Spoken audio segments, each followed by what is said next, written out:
Exposition news from across Equestria.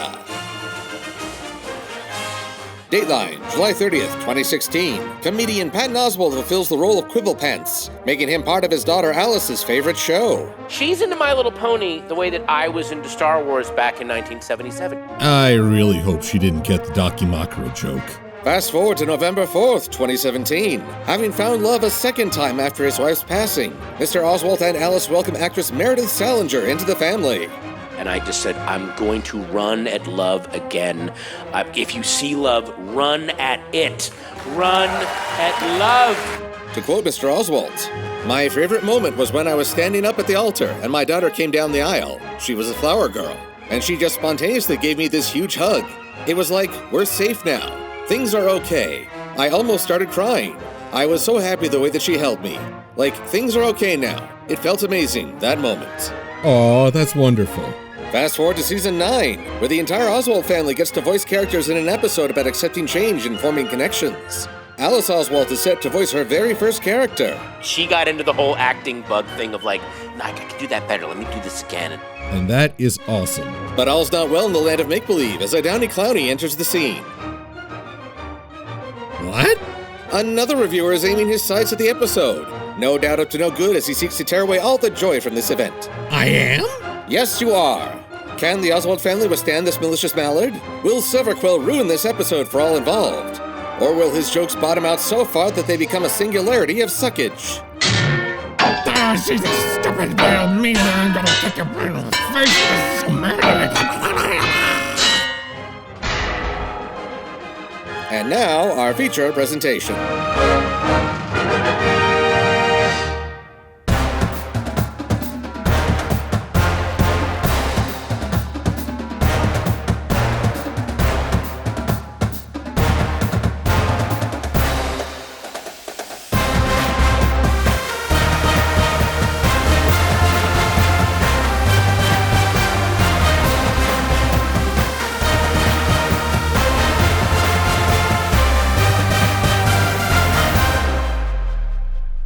This is EQSPN, the only station that covers equestrian sports. Yep, you're stuck with us. Good day to you all. I'm Silver-Quill here at our EQSPN headquarters with a team of reporters and commentators to talk about this year's Buckball Championship.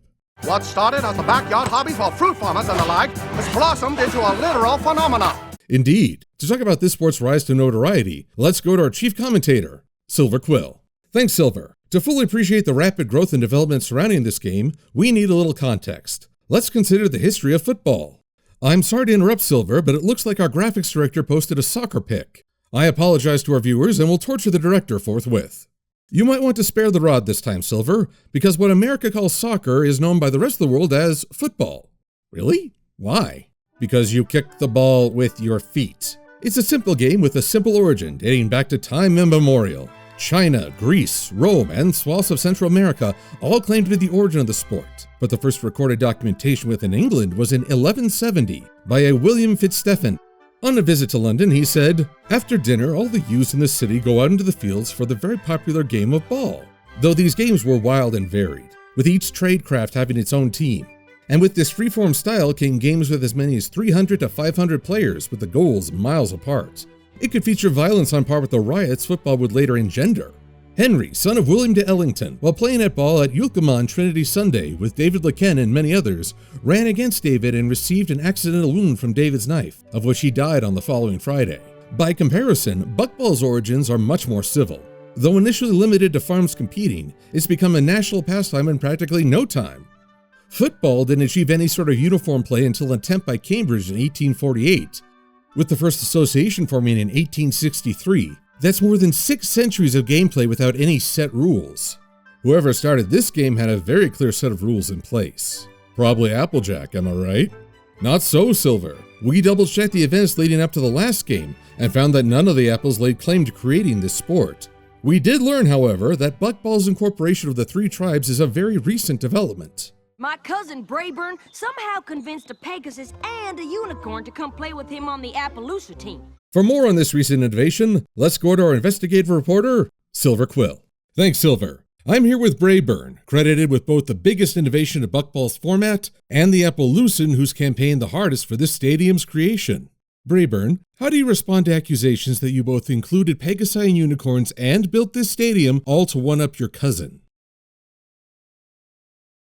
I can't help but notice that you're moving away from me, and now you're very far away, and now you're fleeing.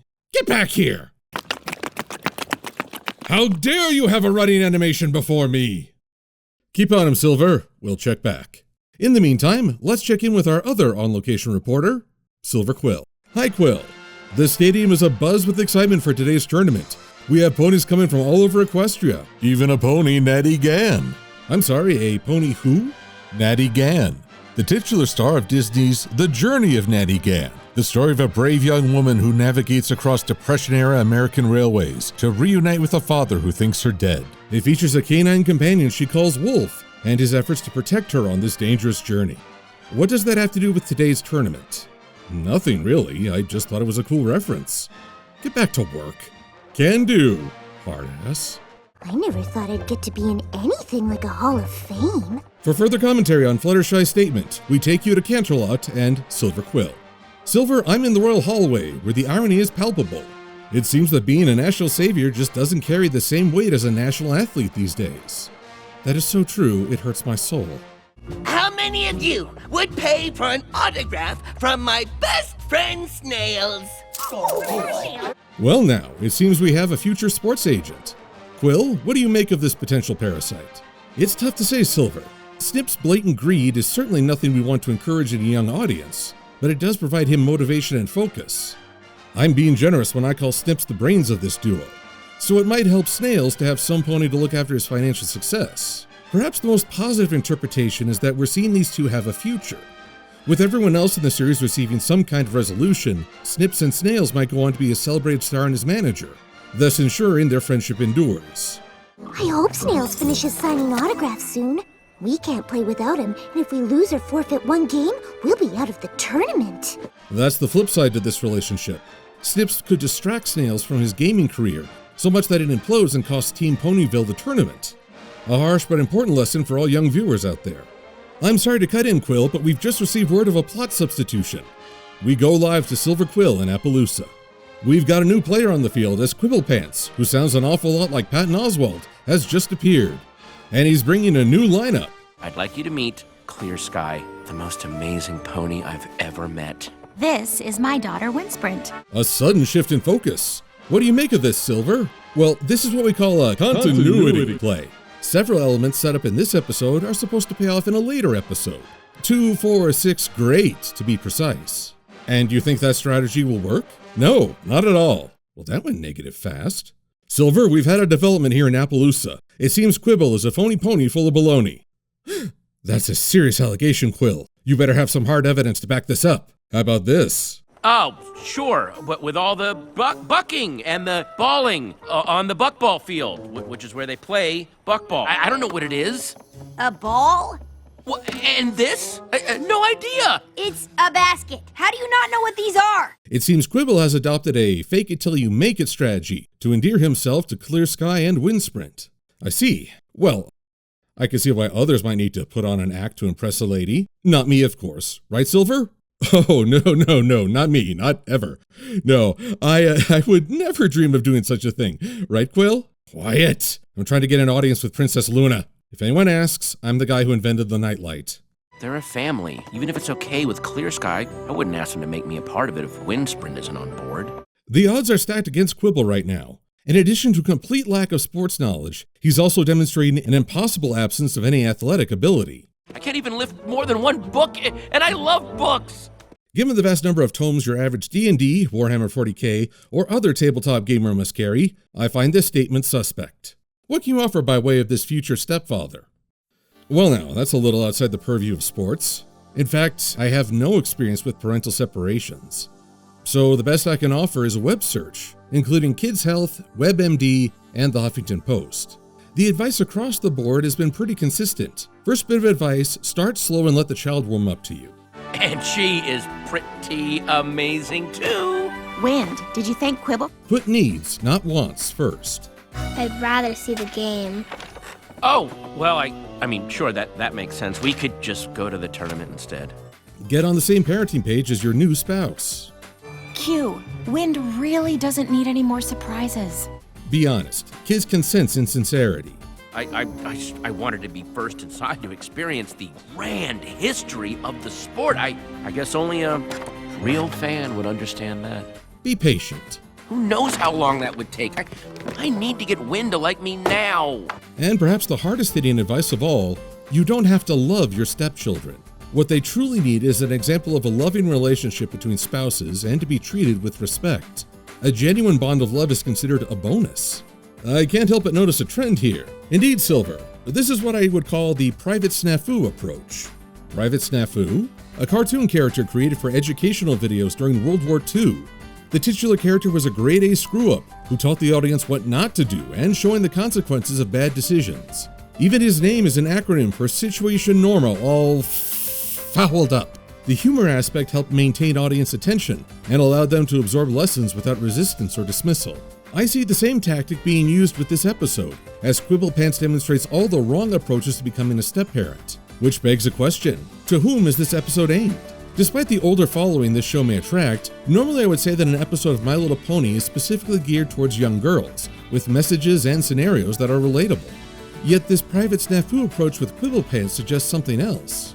Is this a rare episode intended for parents and step-parents? We'll have to explore that in a moment, Silver. There's new activity within the Buckball tournament.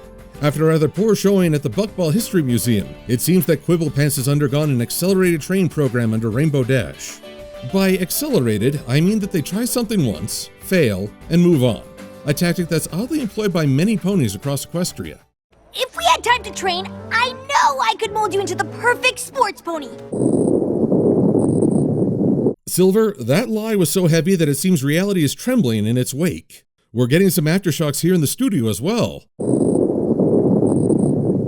I can see it's had an impact on the tournament audience as well. They've all been converted to dots. It's a pretty standard cost-saving animation. You imply the audience rather than duplicate figures over and over. Seriously, how many sweetie drops can you fit into one background? Then why am I a dot? Your stupidity is so powerful it shapes reality. Just stop thinking you're a dot. Ah, excellent.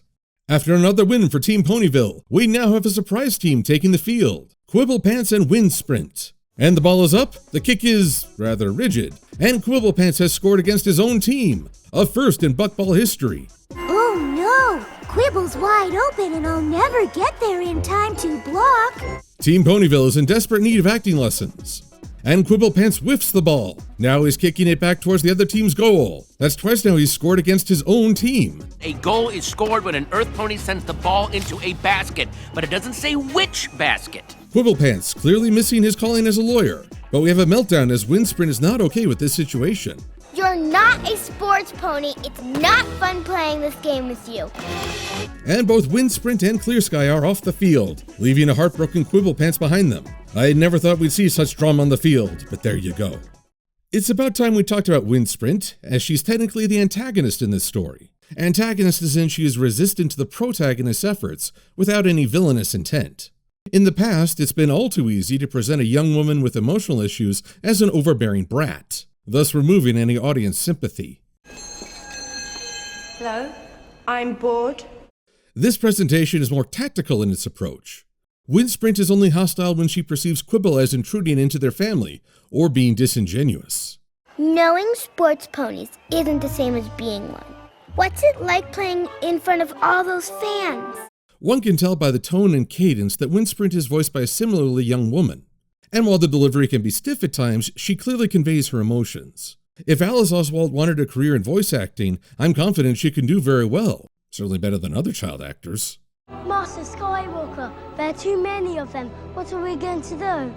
It's also important to note Wind Sprint's role within the group's trinity. Typically, a trinity features one member who is young, emotional, and has a full future ahead. Their opposite member is older and darker from a life featuring conflict. Between them stands the harmonizing force that balances out these opposite extremes. The Oswald Trinity is a twist on this. Here, the emotional member is the pony trying to gain acceptance into said family. The hardened opposition is the youngest member, and the harmonizing force is still the redemptive feminine figure. I know Quibble's trying too hard, but he doesn't want you to stop loving your dad. He just wants you to like him. Going by the dialogue, we can assume that Windsprint's father sadly passed. This can help us understand and perhaps sympathize with Wind's resistance. Was that a pun, Silver? You know it. Quibble's going to have to do something truly sincere to meet her on, dare I say, common ground. Speaking of Quibble, he is looking down and out for the remainder of this tournament. Just look at that sulking. Sky wants to rethink things, so I'm just beating her to the lunch. It's beating her to the punch, and it's barely a sports reference. How do you not know that? Shut up, everyone has blind spots. It's going to take some extra motivation from Rainbow Dash to get him out of this slump.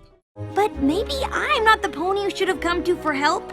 This is a special play from the Storyteller's Handbook. Many of us are used to the idea of a mentor character. Most of the time we witness such at peak intelligence, skill, and awareness. They might be the best possible mentor to get you through the worst possible times. Yet there's a twist in some fiction in the form of the flawed mentor. Someone who doubts themselves or just doesn't know how to handle this kind of responsibility. Applejack was too busy to come, so she made me promise to go to all the museum exhibits and tell her about them. By all accounts, Applejack should have been Quill's mentor. Her knowledge of family, foals, and honesty would have steered him down the right path. Though it's just as likely he would have dismissed her advice, because that is the burden Applejack must bear. Yet if this had taken place, Quibble wouldn't have been so likable. It's only through Rainbow Dash's mentorship that Quibble can both use insincere tactics out of a sincere desire to be liked. Rainbow Dash is not the best mentor for Quibble, but she is the best mentor for this story. And it looks like Quibblepants is taking that idea to heart as he approaches both Clear Skies and Windsprint with proper humility. Maybe we could watch some of the tournament together and you could teach me some sports stuff? And it looks like the pitch is good because they're sharing time at a tournament, just like a family. Oh, look, Pinkie Pie's gonna flip and triple bounce the ball into the goal. What we have here is a successful form of adaptation. Quibble has stopped trying to force himself to conform to an unreal idea, and is instead finding ways to bring his strengths and weaknesses to the table. By accepting that he is not sporty, he can invite his future stepdaughter into some parallel play, and create a family tradition. When Fluttershy flies higher than the other Pegasus, Pinkie scores 92% of the time, and it just happened.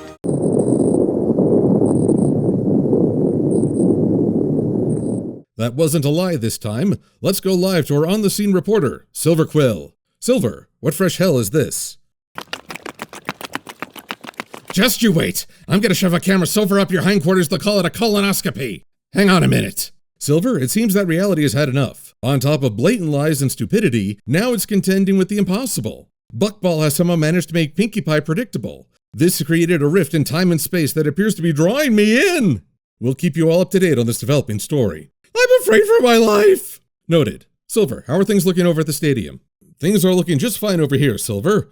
The trinity of mother, daughter, and soon-to-be stepfather are all sharing a laugh, signaling that all is well and that this story is done. All in all, it's been a fun journey. The sudden shift from Team Ponyville to Quibble's struggle was jarring, but the slapstick comedy helped ease the transition. The Oswald family all put in great performances, and this may be the one episode truly aimed at an older audience. A good time all around with some strong lessons. But what about the tournament? The what now? The Buckball tournament? Team Ponyville? Snails getting distracted by Snips? Their winning streak? Who won the tournament? Did anyone here actually pay attention to the tournament? No. I'm in prison now thanks to Luna. Mommy! Well, that's just peachy. Even Equestria Games showed how many medals Team Ponyville won, and had the decency for a closing ceremony. How can an episode set during a tournament not declare a victor even as a background event? I don't know, but it just did. Well, we're all fired because this is just embarrassing. Say goodbye, Quill. Goodbye, Quill. Goodbye, Quill. Goodbye, Quill. I'm Spartacus. Goodbye, Quill. And from all of us here at EQSPN, we wish you all well. I'm Silver-Quill, but my real name is Legion, for we are many.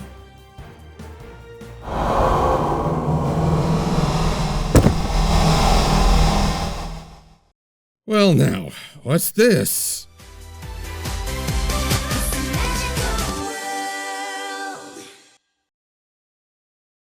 Oh, a dear. Thanks to all my Patreon and Ko-fi supporters. You help keep these videos self-sustaining. If you'd like to support after the fact on Patreon or Ko-fi, you can find links in the description below. And thanks to the folks who gave of both their time and creative energy. And if you have any artwork of Silver-Quill, I'd love to see it. You can tag me as MLP-Silver-Quill on DeviantArt or Twitter. I'm Silver-Quill. Thanks for watching.